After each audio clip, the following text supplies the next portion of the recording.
What do you think of this issue involving Senators Kiko and Bam possibly joining the Senate majority?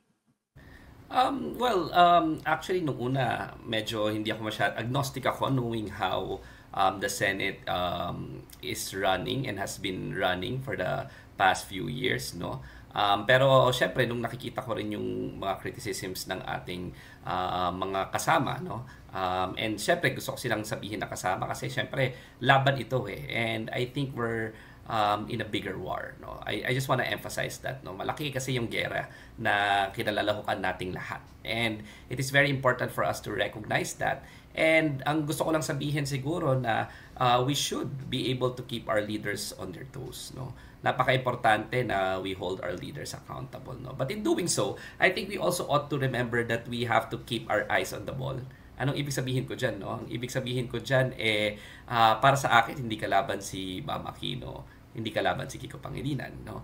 Ibig sabihin daw, in the way some of our colleagues have been running after them or making them hold accountable or holding them accountable, I feel like it's a little bit nandoon na doon sa area ng cancel culture, which to me, I think is a strategic mistake for all of us. What does that mean, no? It means na sa aking palagay, importante sa atin na i-realize natin na we will not agree in all the decisions that our leaders will make, no. And when the time comes, na hindi kasi madali naman, no, when you are in the boxing ring, hindi rin, alam mo, hindi mo makalculate kung kaliwa, kanan ang suntok mo. Sometimes tama siguro yung kaliwa, pero in the split second, nako, dapat pala kanan, no. What am I saying? What I'm saying is there are reasons why they may have chosen that path, no. I may not necessarily agree fully with those decisions. Pero kailangan siguro natin ma-realize na hindi sila kalaban, no? Hindi pwedeng ang accusations kaagad sa kanila are wala silang prinsipyo, for example. Iniwanan nila si Risa Hontiveros kaagad, no? Sa ere. I don't think that's true, no? And knowing these people, knowing these three members of the opposition, of the genuine opposition in the Senate, I think nag-uusap-usap yung mga yan, no? And some of them may not be happy, no? Nakita ko yung press conference ni Senator Risa Hontiveros, pero kahit na hindi siya super pleased with the possible decision of Kiko and Bam, ang narinig ko sa kanya siguro tanungin nyo yung mga kasama ko. In other words, kasama ang tawag niya, no? And she was very careful to say na kasama ko pa rin sila, and hindi ibig sabihin na naiwanan na talaga sila. Now, of course, we can debate all throughout kung ano yung mga desisyon na ginawa ni Kiko and ni Bam, no? I see the point ng practical side. Yung sinasabi kasi, practical ka lang pala no? Practical ka na gusto mo lang yung chairmanship. Bakit naman si Risa Hontiveros? Marami pa rin naman siya napasa na batas, naging effective pa rin naman siya as senator. That's fine, no? And I think malaki lang kasi yung kinaibahan nung panahon ni Risa Hontiveros. Kasi si Risa at saka si Coco, pinayagan na maging minority. Actually, yung Senate leadership noon, they could have, gamed the system and they could have just chosen a minority para sa kanila pa rin minority. Kasi may power in minority, no? Pag minority leader ka, may upuan ka sa lahat ng committees.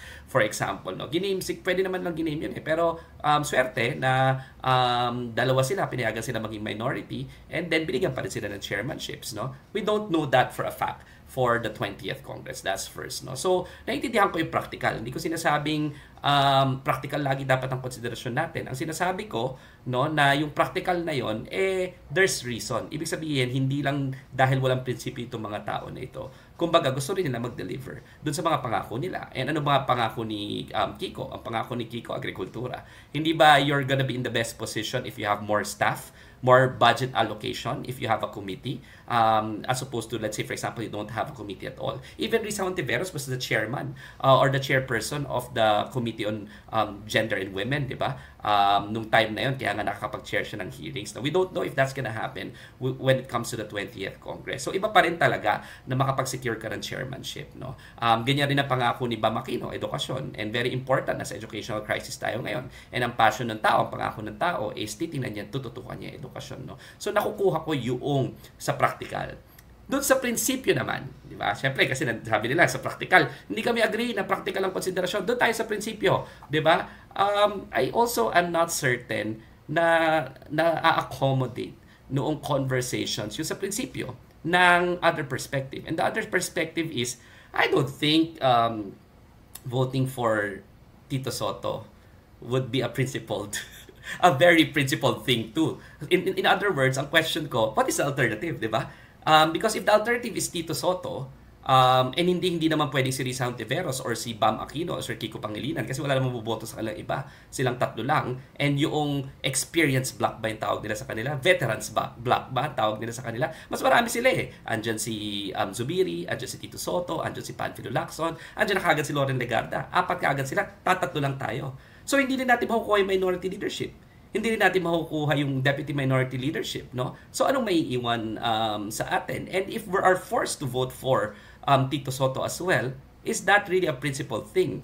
And dami-dami tandaan natin, for me, at least for me, I'm not a fan of Tito Soto. I think he was really an enabler of the Duterte regime. I think he did not do so much to make sure that the Senate will be able to counterbalance a powerful executive. He did not even sign the Farmally report, no? Meron pa yung question about Pepsi Paloma na hanggang ngayon para sa maraming tao skandalo pa rin in their heads. Marami pang sinasabi na bigot siya, will never submit or pass very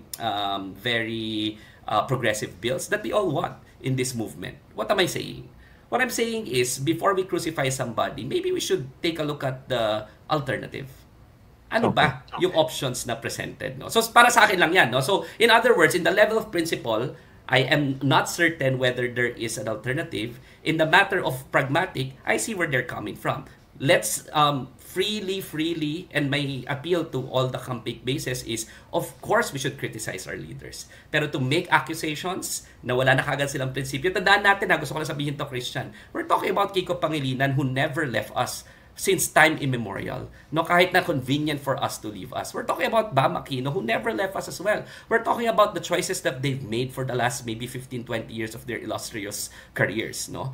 And sabi mo nga, 'di ba, one time matitino tong mga tao na ito. So wag naman natin sila i-cancel, akusahan na nang iwan sila sa ere, as if the entire optics is available to us na hindi na sila nag-uusap, no, as if inabandon nila completely. Ako lang, ang fearless forecast ko is, even if they're gonna be in the majority, they will be voting alongside Risa Hontiveros in the most important issues, including accountability and in the impeachment, for example, holding into account the current administration and the Duterte the Duterte bloc or the Davao Mafia, and most importantly, passing crucial bills and empowering the opposition. Sa aking palagay, magkakasama pa rin tatlo.